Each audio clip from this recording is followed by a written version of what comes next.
Good morning everyone. आज देखिए 11 तारीख है और आज से आप रूट फिलिंग का काम स्टार्ट कर सकते हैं। रूट फिलिंग किन पौधों की करनी है, एडवांस में सबके रिप्लाई करती जा रही हूँ क्योंकि मुझे बताइए क्वेश्चंस आएंगे। तो आपने रूट फिलिंग उन पौधों की करनी है जो कि आने वाले सीज़न में आपके यहाँ पर फ्लावरिंग या फ्रूटिंग करने वाले हैं, या आपको लग रहा है कि कोई पौधे की रूट जो है बाउंड हो गई हैं, उनकी रूट्स को थोड़ा सा डिस्टर्ब करके आप अच्छे से खाद भर देंगे तो वो बहुत अच्छे से प्रिपेयर हो जाएंगे आने वाले सीज़न के लिए। मेरे यहाँ पर ऑलमोस्ट जो मुझे करने थे उनकी मैं कर चुकी हूँ रूट फिलिंग। अब कुछ पौधों की रिपोर्टिंग बाकी है तो वो मैं देखती हूँ कैसे कर पाती हूँ, क्योंकि मेरे साथ एक बहुत बड़ी चीज़ आ जाती है कि जैसे ही मैं बड़ा पॉट देती हूँ पौधा इतना बढ़ जाता है कि वो बिल्कुल पेड़ की शेप ले लेता है। ये वाला जो सेक्शन है पूरा का पूरा देखिए काफ़ी बड़े हो गए हैं पौधे, और नो डाउट खूबसूरत बहुत लगते हैं, लेकिन हाँ मैनेज करना थोड़ा सा मुश्किल हो जाता है।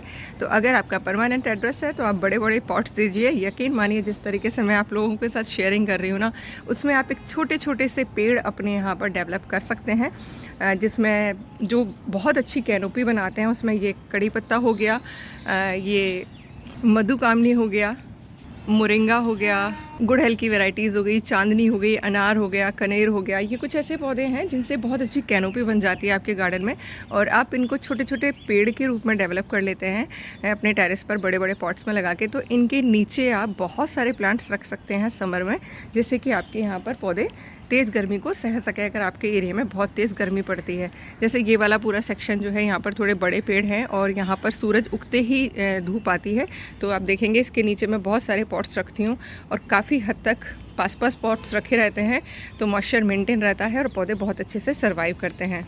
कल एक क्वेश्चन था कि मैम अपराजिता की हमने कटिंग कर दी थी और नया फुटाव शुरू हो गया है, तो क्या हम उसकी रिपोर्टिंग कर सकते हैं? बिल्कुल कर सकते हैं, बट सावधानी रखिएगा।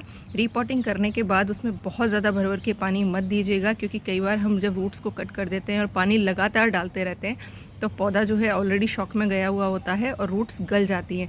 तो हाइब्रिड के साथ तो ये प्रॉब्लम हो जाती है, देशी तो तब भी चल जाता है। तो थोड़ा सावधानी से रिपोर्टिंग करिएगा, जो मैं अपना एक्सपीरियंस बता रही हूँ जो मेरे साथ कई बार हो चुका है। बाकी इस टाइम पर आप सभी पौधों की रूट्स को कट करके लगा सकते हैं, क्योंकि ना सर्दी है ना गर्मी है, और चूँकि रूट फिलिंग का टाइम चल रहा है तो रूट्स को आराम से प्रून करके आप रिपोर्टिंग का काम कर सकते हैं। अंशु जी का सवाल है कि मैम इंसुलिन के जो पौधे हैं वो ऊपर से जल गए हैं, नई फुटाव नहीं आ रहा है। तो देखिए इसका जो मैंने देखा है पिछले 2-3 साल में कि इसका अगर ऊपर से स्टेम ख़राब हो जाता है तो फिर यहाँ से फुटाव नहीं आएगा। आप इसकी कट करके कटिंग लगा लीजिए, फुटाव आता है नीचे से। जैसे कि देखिए ये पूरा पौधा ऐसा हो रहा है, ऊपर से फुटाव शुरू हो गया है क्योंकि ऊपर की टिप ख़राब नहीं हुई थी। तो मैं इन पत्तियों को हटा दूँगी, लेकिन नीचे से इसके देखिए ये इस तरीके से इसके शूट्स निकलते हैं नीचे से नए आप देख रहे होंगे। एक छोटा सा निकल रहा है, एक ये निकल चुका है। तो आप कट करके इसकी कटिंग लगा लीजिए, नीचे से नए फुटाव आ जाएंगे। इंसुलिन प्लांट के बारे में पता ही है, मेडिसिनल वैल्यूज़ वाला प्लांट है। जिन लोगों को डायबिटीज़ है उनके शुगर को कंट्रोल करने का अच्छा काम करता है। नाम भी इंसुलिन है, नहीं लगाया है तो लगा लीजिएगा। ईजी टू ग्रो प्लांट है, मेंटेन आराम से होता है, कोई दिक्कत नहीं होती है। बस हाँ, तेज़ धूप में ये ख़राब हो जाता है, और अभी चूँकि डोरमेंसी से बाहर आ रहा है तो देखिए नया फुटाव शुरू हो गया है। मैम सर्दियों के बीज कैसे कलेक्ट करने हैं वो बता दीजिए। भाई यूट्यूब पे बहुत सारे वीडियो हैं मेरे, मैंने कल ही लिंक डाला है FB पर, तो प्लीज़ देख लीजिएगा। 2-3 जो वीडियो हैं उनकी प्लेलिस्ट बना दूंगी और आज शेयर कर दूंगी, तो देख लीजिएगा। हर एक पौधा जो सर्दियों का है उसके बीज कैसे कलेक्ट किए जाते हैं उनका मैंने वीडियो बना रखा है सेपरेट।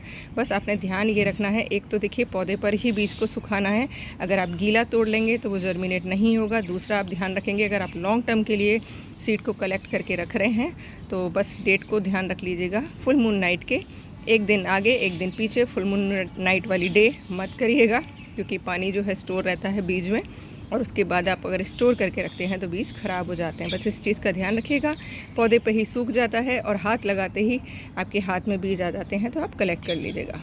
कई क्वेरीज ऐसी आती हैं कि मैम सब कुछ कर लिया पौधों में लेकिन फिर भी फूल या फल नहीं आ रहा है, तो थोड़ी दिनों के लिए उसे इग्नोर करिए भैया। ये भी बिल्कुल ऐसे ही काम करते हैं जैसे हमारे बच्चे हो जाते हैं ना, जब हम अपने बच्चों पे बहुत ज़्यादा बच्चों को लेकर पैम्पर करते हैं उनको, और बहुत ज़्यादा लाड़ प्यार से पालते हैं और वो बिगड़ जाते हैं। तो भाई पौधों का भी वही होता है, थोड़ा सा इग्नोरेंस सीखिए, पानी और खाने को मैनेज करिए। जैसे एक्स्ट्रा भोजन और एक्स्ट्रा पानी हम लोगों को नुकसान करता है, सेम पौधों को भी नुकसान करता है। जब उसे ज़रूरत नहीं है तो आप खाना दिए जा रहे हैं, जब उसे ज़रूरत नहीं है पानी दिए जा रहे हैं, तो वो फिर दूसरी तरीके से रेस्पॉन्ड करना शुरू कर देता है। तो इस चीज़ को बैलेंस कर लीजिए, मुझे लगता है आपके यहाँ बहुत अच्छे से सारी चीज़ें मैनेज होंगी।